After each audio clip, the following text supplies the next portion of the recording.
está aqui no nosso canal, aí no YouTube, Facebook, Marcelo Milani, deixa o seu like, deixa seu joinha aí para que o nosso sermão, nossa pregação, nossa mensagem bíblica chegue mais longe, né? Então você ajuda a gente nesse assunto aí, tá bom? Então deixa lá, se você ainda não se inscreveu, se inscreva lá, aperta o sininho, indica para outra pessoa. Pregação mal não faz, viu? Então faz bem para o coração, para a alma, descansa o espírito e ainda favorece outras pessoas. Quero orar com você nesse momento, feche os seus olhos e nós vamos orar a Deus. Santo Deus e Pai que está no céu, nós queremos, antes de abrir a palavra do Senhor, queremos orar pedindo a direção do seu Espírito. Que este nos conduza nas folhas sagradas, que a mensagem do Senhor Jesus seja aquela que fale ao nosso coração. É nesse nome que nós pedimos por todas as famílias, por todos os indivíduos que estão nos ouvindo neste momento. Nós pedimos em nome do Senhor Jesus. Amém. Deus abençoe a você. Já quero correr aqui, ó. Palavra de Deus é o nosso guia. Aqui no nosso canal a gente estuda a Bíblia. Não tem outro tipo de estudo. Nosso negócio aqui é a Bíblia. Hoje eu quero estudar com você o Mateus. Mateus capítulo 1. Mateus capítulo 1 fala da genealogia. Genealogia o povo passa tudo por alto. Não quer nem saber de genealogia. Porque genealogia é chata, enfadonha. Muito nome, repetição. Esse é filho daquele, aquele é filho do outro. Esse é filho daquele outro lá. Não sabe nem de onde vem, nem para onde vai. Mas a genealogia, ela demonstra muita coisa sobre você. Ó. Por exemplo, suas origens. Meu nome é Marcelo Milani Dias. Esse é o meu nome. Meu nome ele tem duas origens. Uma é a origem portuguesa, espanhola, e uma outra origem italiana, lá do norte, lá do região de Milão, da Lombardia, onde está acontecendo toda essa loucura aí do coronavírus. Lá na Itália atacou muito. Foi lá na Lombardia, lá da onde vieram meus antepassados. Parte da minha mãe, parte do meu pai, eles vieram da Espanha, são judeus, refugiados ali na Península Ibérica, e da Península Ibérica fugiram aí para o nordeste do Brasil. São judeus sefarditas. Então a origem, ela te diz quem você é. Você não fica na mão sem a sua origem. Você não é ninguém, você não é nenhum barco. Esses tempos atrás tive a oportunidade de conhecer da onde meus avós paternos, né, saíram, que é ali do sul da Espanha, lá da origem sefardita. Então a gente deu uma passada lá com a família, foi uma bênção de Deus. Não tem mais familiar, não tem mais contato com ninguém, mas a terra que meus antepassados pisaram, eu já pisei e conheço muito bem. Então vale a pena você saber de onde você veio. E a Bíblia Sagrada, ela é desse jeito, ela vai ensinando aonde estão as origens, né? Jesus, ele tinha sua origem, e para um judeu, o livro de Mateus, ele é falado para judeus. Para um judeu, a origem ela é muito importante, a sua genealogia, de quem você é filho, a sua família, ela faz toda a diferença. Então, para um judeu, esse tipo de indicação, esse tipo de composição, esse tipo de nomenclatura, ela dava legitimidade ao relato daquele que estava ouvindo. Então, Mateus, como ele falou, para judeus, ele estava legitimando a pessoa de Cristo pela sua origem messiânica. E nós vamos dar uma olhadinha aqui na origem messiânica de Cristo e também na família de Cristo. Na família de Cristo não é uma família santa, meus irmãos. Ela é santa no sentido de se arrepender dos pecados, mas não de não ter problemas. A família de Jesus é uma família problemática. Se eu pudesse dar um título para essa mensagem, eu falaria o seguinte: uma família caótica. E dessa família caótica é que saiu o Messias. Se o Messias saiu de uma família caótica, ou seja, se Jesus Cristo saiu de uma família que tinha tudo para dar errado e deu certo, é que a sua também pode. Você sabe que no meio dessa pandemia, dessa loucura que nós estamos vivendo, nós estamos vivendo num tempo onde os índices de divórcios, eles vão aumentar demais aqui no Brasil. Na China, quando já abriu ali a porteira da pandemia, já acabou a pandemia, abriu-se a porteira aí da sociedade novamente, a turma já tudo saiu para a rua, os índices de divórcio lá, ó, 30%. Dá uma olhadinha lá no site da BBC, BBC Português. Dá uma olhadinha lá que você vai achar esse dado lá. Entendeu? 30%.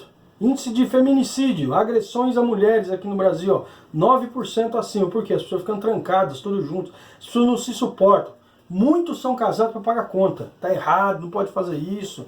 Você tem que se dar bem com o seu ente querido. Se você casou, se você prometeu diante de um padre, de um pastor, de um bispo, ali de quem quer que seja que fez o seu casamento, você tem que lutar o máximo possível para que esse casamento dê certo. Porque as famílias, elas têm problemas. Vamos dar uma olhadinha aqui na genealogia de Cristo. Ó, vou devagarzinho aqui para a gente pegar a essência da coisa. Ó. Livro da genealogia de Jesus. Mateus, ó, livro do Evangelho de Mateus, capítulo 1, verso 1.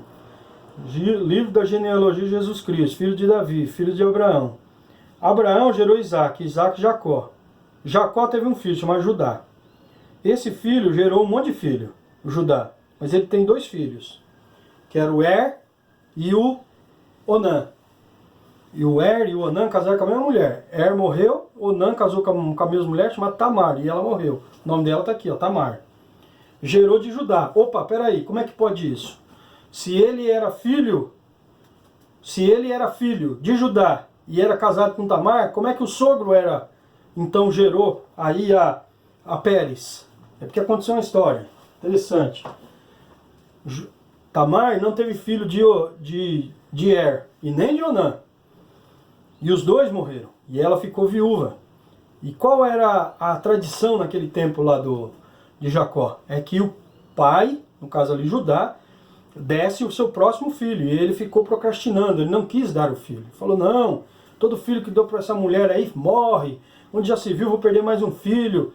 Eu vou ficar quieta aqui, e ela que fica aí no acampamento e vamos ver o que vai dar. Só que Judá não era nem um santo. Um dia ele saiu para uma cidade vizinha e Tamar, ela se deu uma engambelada, uma travestida ali de prostituta, ficou no canto da cidade, na esquina, na beira da cidade, e ela se deitou com o sogro dela, um incesto. E quando descobriu que ela estava grávida, o sogro dela falou assim, vamos apedrejar e botar fogo no corpo dela. Era assim que eles agiam no passado. E antes disso, ela tinha se deitado com o sogro, só que ele não tinha dinheiro para pagar. Então ela pediu a capa e o cajado dele. E depois ela apresentou ali na hora. Falou assim, ó, o pai da criança é o dono desses itens aqui. E aí o que aconteceu? Judá, ele foi identificado. É por isso que Judá está na genealogia. Olha que família bagunçada, não é pouca coisa não, hein? É um incesto. Pouca coisa não é. Se a gente avançar um pouquinho mais, depois de Pérez, gerou a Zera, Zera gerou a Escrom, Escrom a Arão, Arão a Aminadab, Aminadab a Nasson, Nasson a Salmão. Nasson gerou a Salmão. Salmão gerou de Raabe. Quem é Raabe? Raabe é a prostituta Raabe. Prostituta que morava lá nos muros de Jericó. Aquela cidade que foi derrubada por Josué. Josué com seus exércitos invadiram ali a península de Canaã. E ali quando eles chegaram diante de Jericó, Deus deu uma ordem toda especial. Vocês vão circundar a cidade durante 6 dias, vai tocar trombeta e voltar, vai se consagrar. No 7º dia vocês vão rodear 7 vezes, tocar trombeta, o muro vai cair. Só que antes disso ele tinha mandado espias lá. Quem tinha acolhido os espias? Raabe. E aí Deus deu a ordem. Somente os da casa de Raabe vão se salvar de toda a cidade de Jericó. E foi o que aconteceu. E um dos espias que tinha ido espiar a terra era Salmão. E Salmão então se casou com Raabe. E dele veio então Boaz. Depois veio a Ruth, que era uma estrangeira também, a Obed. Obed a Jessé. Jessé, pai de Davi. E o rei Davi teve Salomão. De quem? Eles nem falam o nome da mulher aqui, ó. Eles falam assim, ó, daquela que for a mulher de Urias. O nome dela é Betseba. Mas eles não falam o nome aqui na Bíblia. Pelo menos em Mateus não. Diz assim, ó, daquela que for a mulher de Urias. Por quê? Porque houve um adultério. Olha que família bagunçada. Quer família mais bagunçada do que essa? Quer família mais confusa do que essa? Quer família mais desajustada do que essa? Essa é a família do nosso Senhor Jesus Cristo. E o texto segue falando que Salomão fora filho de Betseba junto com Davi, e depois diz que de Salomão gerou a Roboão, Roboão a Abias, Abias a Asa gerou Josafá, a Jorão, Jorão a Uzias gerou a Jotão, Jotão a Acás a Zedequias. Ezequias gerou a Manassés, Manassés a Amon, Amon a Josias, Josias gerou a Jeconias e os seus irmãos no tempo do exílio da Babilônia. Depois do exílio da Babilônia, Jeconias gerou Salatiel, Salatiel a Zorobabel, Zorobabel a Abiúde, Abiúde a Eleaquim, Eleaquim a Azor, Azor gerou a Zadok, Zadok a Aquim, Aquim a Eliúde. Eliúde gerou de Eleazar a Eleazar, e a Eleazar a Matã, Matã a Jacó, que gerou de José, marido de Maria, o qual nasceu Jesus, que se chama o Cristo. Agora eu pergunto para vocês, vou fazer uma pergunta aqui para vocês, pergunta retórica. Eu vou fazer, e vou responder para a gente ter uma interaçãozinha aqui. Primeiro, Maria, ela foi grávida de José ou do Espírito Santo? A resposta é simples, é do Espírito Santo. Ela não foi grávida de José, porque quando José descobriu que Maria estava grávida, na verdade ele quis abandoná-la. Então o anjo Gabriel apareceu para José e disse: olha, aquele que ela está esperando é um ente santo, então você vai assumi-lo. E José, como era um homem de boa índole e temente a Deus, sabedor do Messias, ele então assumiu a Maria e a pessoa de Jesus Cristo. Mas Jesus sempre foi taxado como bastardo. Por quê? Porque ali onde Jesus nasceu, a história que tinha a respeito de Jesus, é que o pai dele não era José. O pai dele era justamente o Espírito Santo. Agora, essa genealogia aqui é a genealogia de Jesus. Mas em nenhum momento dessa genealogia nós identificamos a pessoa da mãe de Jesus, de Maria. Ora, se a genealogia de Jesus e o pai de Jesus é o Espírito Santo, como é que pode então não ter a genealogia aqui dos descendentes de Maria? Vamos dar uma lida de novo aqui na genealogia, só para vocês terem uma ideia, capta a ideia aqui. Aqui diz que a genealogia, capítulo 1, verso 1, genealogia, o livro da genealogia de Jesus Cristo, filho de Davi, filho de Abraão. Abraão gerou a Isaac e vai embora. Aí quando chega no verso 16, ele diz assim, e Jacó gerou a José, marido de Maria, ao qual nasceu Jesus, que se chama o Cristo. Ou seja, diz que Jesus, então, todo é sabido por todos, foi gerado pelo Espírito Santo. Então por que está a genealogia de José? É simples. É porque é da raiz de José que nasce o Messias, é da raiz de Davi, é o leão da tribo de Judá. Agora você veja como Deus é bom conosco. E aqui vai uma ideia bastante interessante para cada um de nós. Em primeiro lugar, nós somos todos pecadores e nesse estado de pecado nós não temos graça. A graça ela é por meio da cruz e por meio de Cristo.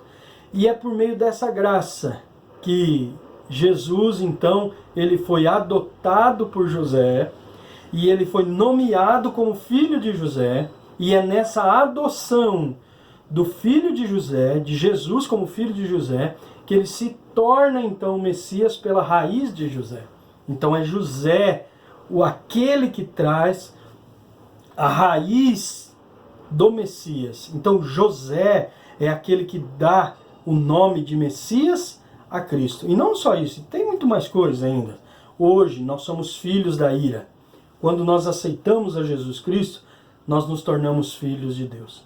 Então você pode estar vivendo aí numa situação difícil com a sua família, difícil com a sua esposa, difícil com os seus filhos, dentro de casa, talvez está sem emprego, talvez o seu chefe falou para você assim, olha, vou cortar 50% do seu trabalho, e o governo não abre para você trabalhar, e você está desesperado, e você não sabe o que fazer. Então, uma coisa que nós temos que ter em mente. Primeiro, nem todos os lírios do vale, com toda a sua beleza, se veste melhor do que um filho de Deus. Então, um filho de Deus, temente a Ele, que confia na palavra do Senhor, este nunca lhe faltará o pão e nem a providência. Então, a providência do Senhor Jesus, ainda que seja um estado caótico de coisas, ela dará condições para que você e eu sejamos mantidos e preservados. E olha, aqui nessa genealogia, fica bem claro. Por quê? Olha, você veja que família caótica, que família bagunçada, que família desordenada. Essa família de Jesus era uma família que tinha tudo para dar errado. Porque tinha prostituta, tinha incesto, tinha adúltero, tinha mentiroso, tinha gente de tudo quanto é tipo no meio. Mas no final da conta, a família de Jesus, pela graça do Senhor, ela foi vitoriosa. E eu digo para você que a sua família também pode ser vitoriosa. Primeiro, tenha paciência com esse tempo que nós estamos vivendo. Esse tempo vai passar. O seu desespero, a sua angústia, a sua loucura, a sua raiva, o seu tormento, o seu estado calamitoso, ele não vai avançar um segundo e nem retroagir um segundo do nosso tempo. Então você tem que ter paciência, você tem que fazer o seu melhor, faça o seu melhor, tenha paciência e faça o seu melhor. Busque no viver diário, nos seus contatos, naquilo que você pode fazer, melhorar o seu ambiente. E tenha paciência com a sua esposa, com seus filhos, com a sua família, para que você também seja ricamente abençoado e ricamente abençoado. Você sabe que quando José adotou a Jesus como filho, ele adotou também a messianidade de Jesus. Jesus, ainda pequenininho, ele não tinha aceitado e não tinha noção de quem ele era, porque ele veio para esse mundo, é declarado, por exemplo, no Desejar de Todas as Nações, pela senhora Ellen G. White, que ele veio 100% humano, mas 100% divino, e ele não tinha noção, ele tinha essas noções à medida que ele vinha crescendo, de que a sua mãe ia ali ensinando e que o Espírito Santo também ia ali ensinando. Mas Jesus, ele foi sendo manifesto e foi sendo revelado, até que no dia do seu batismo ele se torna o Cristo, o Salvador deste mundo. E se na vida de Cristo aconteceu essa bênção e esse milagre, ele sendo um ser humano aqui nessa terra, ainda que sem pecados, você e eu também temos essa mesma bênção, porque uma vez nós éramos filhos da ira e hoje nós somos filhos do nosso Deus, e é pela misericórdia do nosso Senhor Jesus que nós somos salvos e que Ele quer nos reverter todo esse estado de coisas que estamos vivendo. Que a sua casa seja ricamente abençoada, que a sua vida seja ricamente abençoada. Eu quero orar mais uma vez com você nessa hora. Pai Santo e amado, que o Senhor nos dê a sua paz nesse momento. Senhor Deus, não deixe faltar o pão, não deixe faltar a saúde, não deixe faltar a harmonia e não deixe faltar a felicidade no lar. Que cada família, daqueles irmãos, amigos que estão nos ouvindo nesse momento, estejam passando por alguma situação difícil, seja revertida, seja colocada em suas mãos. E como o Senhor, daquele caos que era a família de Jesus, na linhagem de Jesus, se tornou uma família de bênçãos, uma família para a posteridade, que esta família, minha família, essa família que nos ouve, que nos vê, que nos assiste, também seja uma família de bênçãos e de milagres para a posteridade. Salva-nos acima de tudo para o seu reino e nos dê a sua paz, em nome do Senhor Jesus. Amém. Deus abençoe a todos e não esqueça, o justo viverá pela fé. Deus abençoe!